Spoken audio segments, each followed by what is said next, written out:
ජේසුනි ඇයි මේ තරම් මට ආදරේ වටිනවාද මම ඒ තරම් ජේසුනි ඇයි මේ තරම් මට ආදරේ වටිනවාද මම ඒ තරම්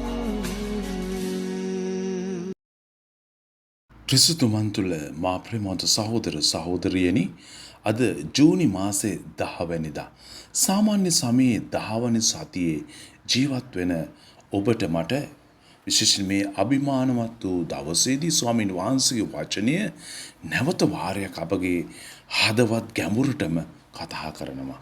පසුගිය දිනවල උන්වහන්සේ අපට ඉගැන්වුවේ ලෝකයට ආලෝකයක් වීමටත් රසය නැති ලෝකයට රසයක් වෙන්නට ලුණු කැටයක් වෙන්නට කියලයි. නමුත් අද සුභාරංචියේදී ජේසුස් වහන්සේ ඊටත් වඩා ගැඹුරු අභියෝගයක් අපිට ඉදිරිපත් කරනවා. මම පැමිණියේ ව්‍යවස්ථාව හෝ දිවසාවලියේ ඉගැන්වීම් අවලංගු කිරීමට නොව ඒවා සම්පූර්ණ කිරීමටයි කියලා අද මතයතුමාගේ සුවිශේෂය හරහා අපිට කියනවා.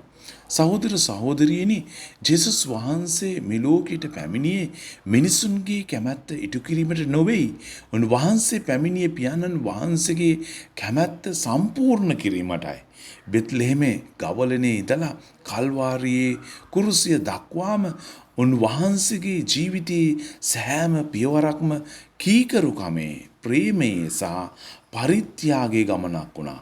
අද අපි අපෙන්ම ප්‍රශ්න කරමු දේව වචනයට අනුව ජීවත් වීමට ඔබ මම කොච්චරනම් උත්සාහ කරනවද නැත්නම් මගේ ජීවිතය ඔබේ ජීවිතයට ගැළපෙන ලෙස දේව වචනය වෙනස් කරගන්නවද කියලා. අපි දේව වචනය කියවනවා, අහනවා, මෙනෙහි කරනවා.